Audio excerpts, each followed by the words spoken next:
देख रहे हैं सिटी इंडिया न्यूज चैनल, हक की आवाज। आज मैं बेहद व्यथित हूं और मैं सीधे आपसे बात करना चाहता हूं। अगर मुझसे कोई हिमाकत हो जाए, कोई भूल हो जाए तो मुझे माफ़ कर दीजिएगा। दिल्ली में अगले हफ्ते से घर घर राशन पहुंचाने का काम शुरू होने वाला था। मतलब अब एक गरीब आदमी को राशन की दुकान पे धक्के नहीं खाने पड़ते, बल्कि सरकार बढ़िया तरीके से अच्छे राशन पैक करके उसके घर भिजवाती। सारी तैयारी हो चुकी थी, टेंडर हो चुके थे, सारी तैयारी हो चुकी थी। बस अगले हफ्ते से ये शुरू होने वाला था। ये क्रांतिकारी कदम होने वाला था और अचानक आपने 2 दिन पहले इसको रोक दिया। क्यों सर? आपने ऐसा क्यों किया? पिछले 75 साल से इस देश की गरीब जनता राशन माफिया का शिकार होती आई है।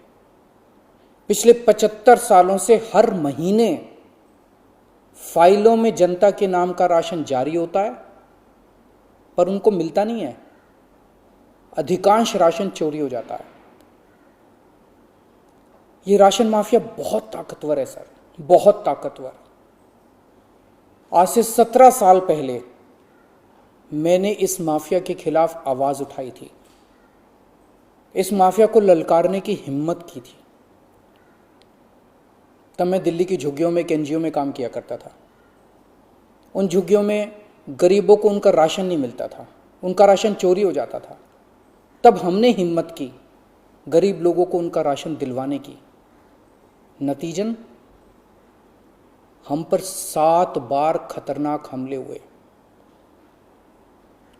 और एक बार तो इन लोगों ने हमारी एक बहन का गला काट दिया, लेकिन भगवान की दया से वो बच गई उस वक्त। तब मैंने कसम खाई थी कि इस व्यवस्था को अपने जीवन में कभी ना कभी जरूर ठीक करूंगा। तब तो दूर दूर तक सपने में भी नहीं सोचा था कि एक दिन दिल्ली का सीएम बन जाऊंगा। पर कहते हैं ना कि जब आप निस्वार्थ भाव से कोई संकल्प करते हैं तो ऊपर वाला भी अपने तरीके से आपका संकल्प पूरा करने में मदद करता है। इस ब्रह्मांड की सारी शक्तियां आपकी मदद करती हैं। इस राशन माफिया के तार बहुत ऊपर तक हैं सर। 75 साल में आज तक कोई सरकार इस माफिया को खत्म करने की हिम्मत नहीं कर पाई। दिल्ली में पहली बार एक सरकार आई है जिसने ये हिम्मत दिखाई है। अगर ये घर घर राशन व्यवस्था लागू हो जाती ना सर, ये राशन माफिया खत्म हो जाता। पर देखिए ये राशन माफिया कितना ताकतवर निकला। दिल्ली में ये योजना अगले हफ्ते से लागू होने वाली थी और 1 हफ्ता पहले इन्होंने इसको खारिज करवा दिया।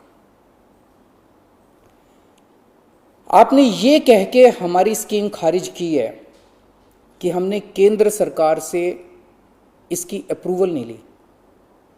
ये गलत है सर।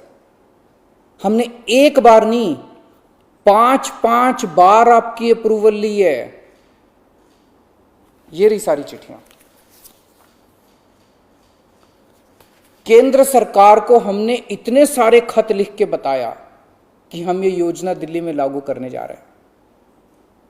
कानूनन हमें दिल्ली में ये स्कीम लागू करने के लिए केंद्र सरकार की कोई अप्रूवल लेने की जरूरत नहीं है।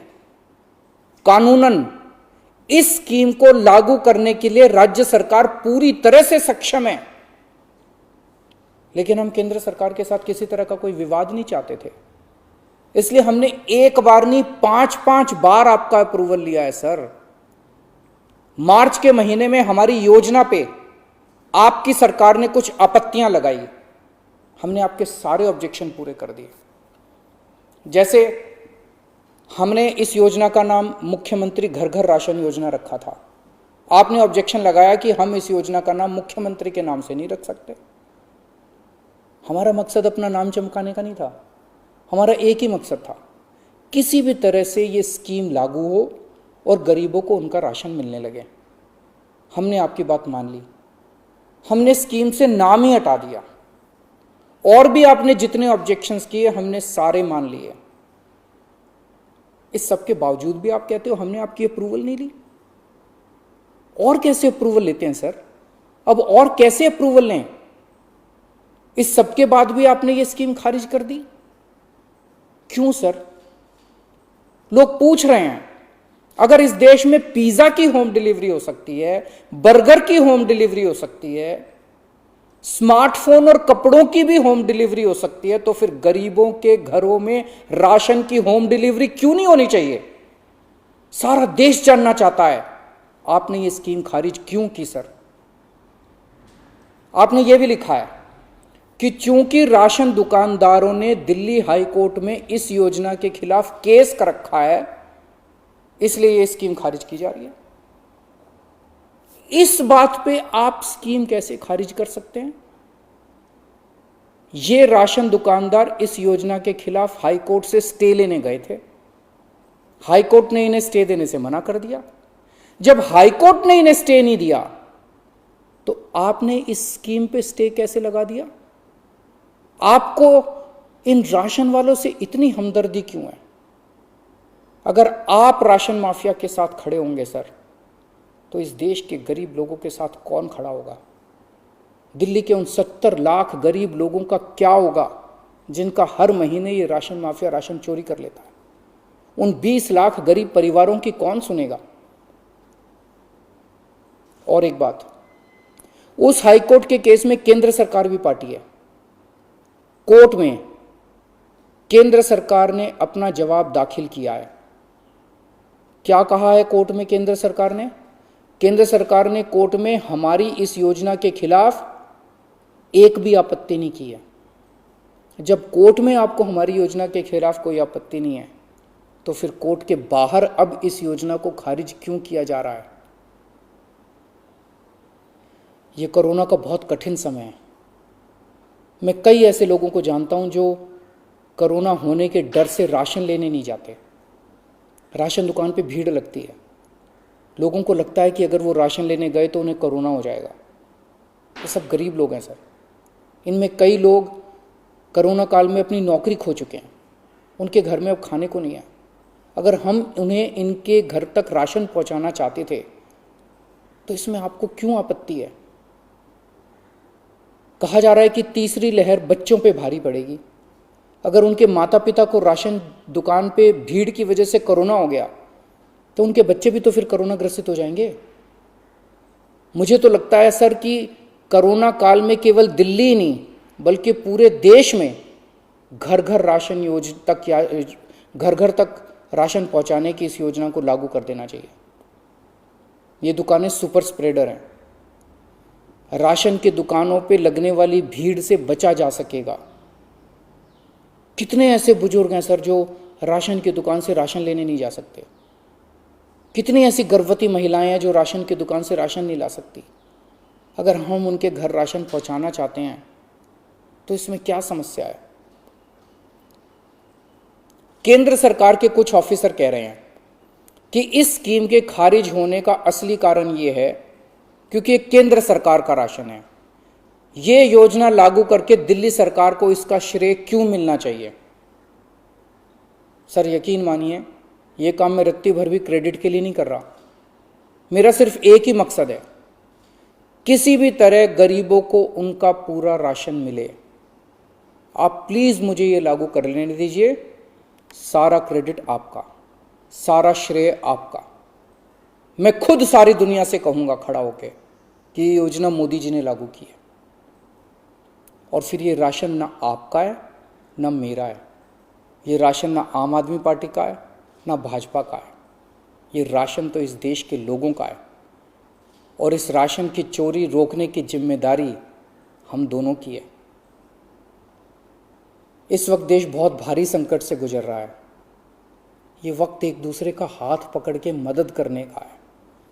ये वक्त एक दूसरे से झगड़ने का नहीं है। लोगों को लगने लगा है कितनी मुसीबत के समय भी केंद्र सरकार सबसे झगड़ रही है।